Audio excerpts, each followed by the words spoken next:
name is Mickey. I am going to be doing a forelimb assessment on Pavan. So this is Pavan. Just for health and safety reasons, he's not tied up, he is just through the loop there on railing twine, so he can move away if there's any pain reactions or any adverse reactions to anything I do. So I'm just going to pick up the forelimb first. So what we're looking at here is we've got the distal interphalangeal joint. So to assess this joint just does a little bit of flexion that way, a little bit of extension, got a little bit of rotation, and then a little bit of medial and lateral deviation. So there's not much movement in this joint. There's more movement when they're stood on it because of the amount of weight coming through that joint. We'll then move on to the proximal interphalangeal joint. So this joint has a little bit more flexion, a little bit more extension. So I'm just fixing at this joint to stop any excess movement coming from the metacarpal phalangeal joint.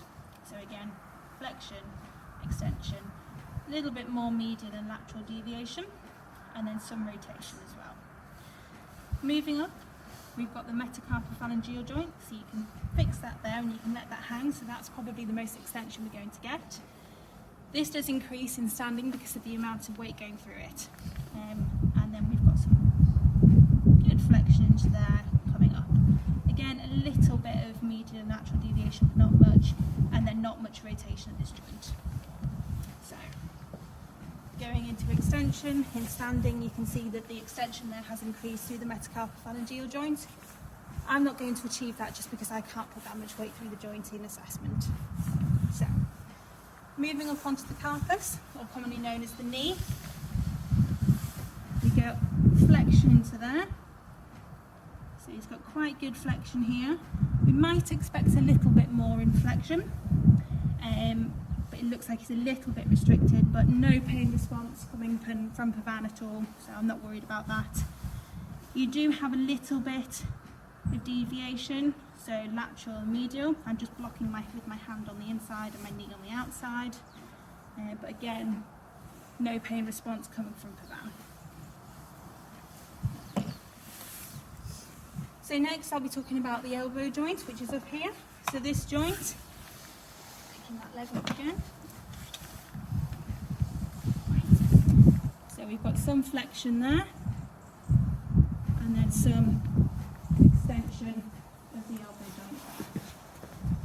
Again, interflexion of the elbow joint is coupled with a bit of flexion from the shoulder, so we can't purely isolate that movement as much as we can. And then looking at flexion of the shoulder, we're coming back and up. So we want to try and take the elbow up to the side. A little bit of a reaction from Pavan there, but I'll just test that again. And then coming up into extension of the shoulder. Want the elbow to come forwards and up. There we go.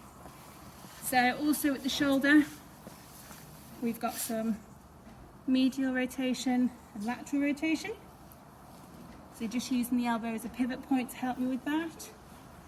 And then we've also got some abduction coming out, and then some adduction going in. So just give them a rest there. No adverse reactions to any of that, so we don't expect there to be any pain in there. And then the knot we're going to look at next is the scapula.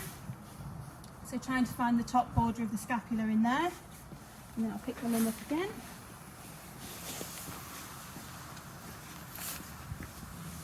I'm just going to feel for that border again. And then we're going to do some dorsal glides going up, watching for that movement. And then some ventral glides, just letting it down. And then we're going to do some caudal glides, coming to the back. It is coupled with some rotation as well, but we can't isolate those movements. And then going into some cranial glides there.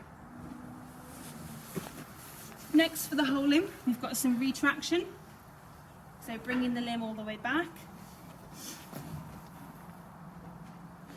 Good boy. Little bit reluctant to go into full retraction, but we will expect a little bit more during some active gait. And then protraction, bringing the limb up. Good boy, so we're going to bring the elbow high, just for safety reasons, because then he can't kick out at me, and then bring it into full protraction.